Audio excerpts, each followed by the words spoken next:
Today we're going to have a tour of Kolob Canyons in Zion National Park. You may wonder, Kolob Canyons in Zion National Park? It sounds familiar, but where is it?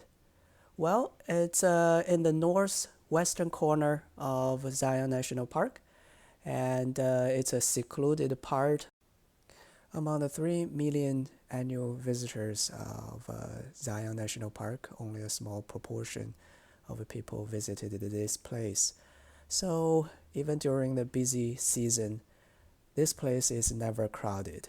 And yet it provides the same amazing crimson-colored sandstone formation. By the way, there is no direct road within the boundary of National Park connecting Zion Canyon and Kolob Canyons.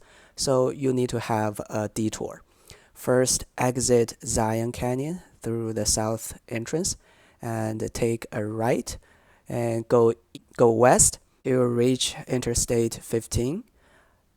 Then you turn right again and go north until you reach exit 40. Then you will arrive Kolob Canyons Visitor Center. So it takes about 50 minutes.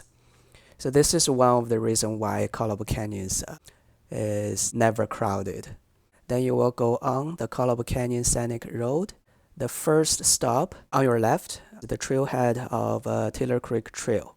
This trail is 5 miles long, in and out. It's an elevation gain of 450 feet. So it's a moderate hike. It takes about 4 hours. So if you go on this trail, you'll descend almost immediately to parallel to Taylor Creek. Until you reach the fork, there are 3 upstreams of Taylor Creek. You take the middle fork. Then you will go into the second canyon of the Kolob Canyons. Yes, there are more than 1 canyons in this area, but exactly how many? Here is a hint. Kolob Canyons are also called finger canyons. But is it one hand or both hands? It's still not very clear from the names. So actually, it's one hand, 5 finger canyons. Those canyons are box canyons. That means it's not cut through a Colorado plateau by any river. They have a head wall. So if you go into those box canyons, eventually you will reach the head wall. Those box canyons, they share many similarities. They looks like the miniature Zion Canyon. They are wide at the mouth, and when you go deeper into the canyon, it becomes narrower until you reach the head wall. The cliffs will be more than 1,000 feet high of the red sandstone. We didn't actually go on this hike because my children protest. So we go directly to the second stop on this scenic road. It's a viewpoint of the third Kolob Canyon. You're just outside the mouth of the canyon, and you can see it's a V-shaped canyon. So that means it's carved by water. All those box canyons, they are changing year over year. They're lengthening. The storm water, snow melt, and the seasonal creek, they cut those canyons wider and deeper into Colorado Plateau. So the head was actually retreating furthermore into the Colorado Plateau year over year. What's more interesting at this viewpoint is on your right-hand side, you will see some tilted layer of the red sandstone. It is strange because the Colorado Plateau is famous for its horizontal layers. So what's going on?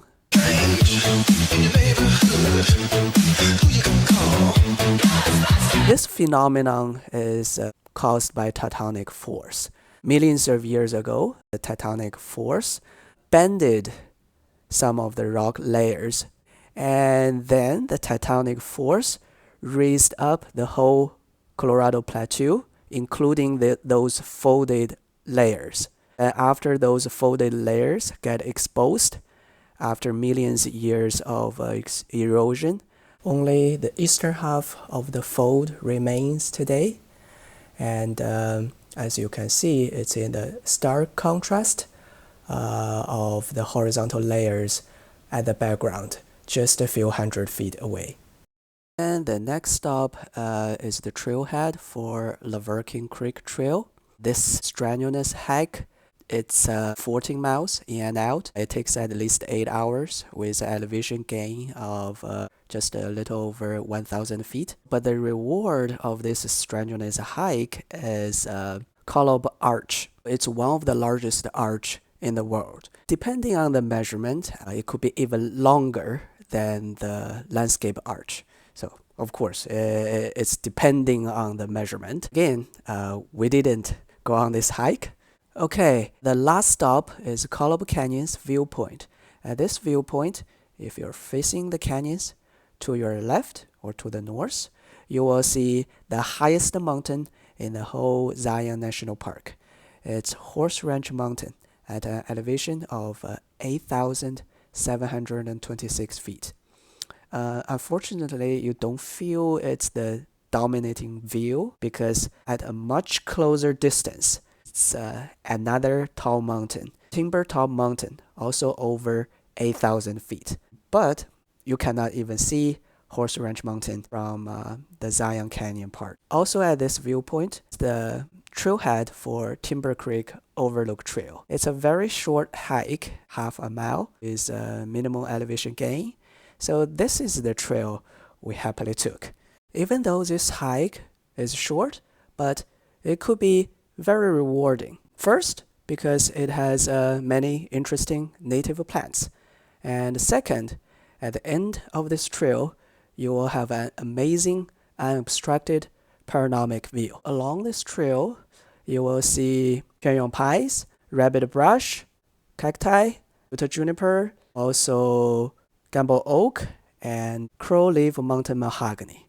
All those plants are drought resistant because at the top of the mountain, it could be very dry, especially during the summer month. The Utah junipers, they have a berry-like cone. It's very different from the canyon pines. The rabbit brush, they have bright yellow flowers that blossom during summer month. This crowleaf mountain mahogany is quite interesting. They have this fluffy, hairy flowers. Actually, this trail is along the Hurricane Ridge. If you drive north along I-15, you will see the cliff side of Hurricane Ridge. We are now on the more gentle side. At the end, you will see this panoramic view. If you look down in the valley, you will see Timber Creek.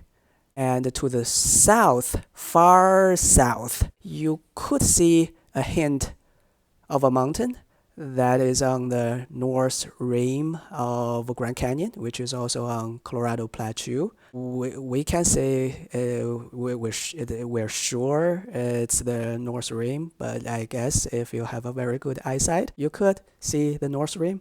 So this is our tour of Kolob Canyons. I hope you enjoy this video and have a nice and relaxing trip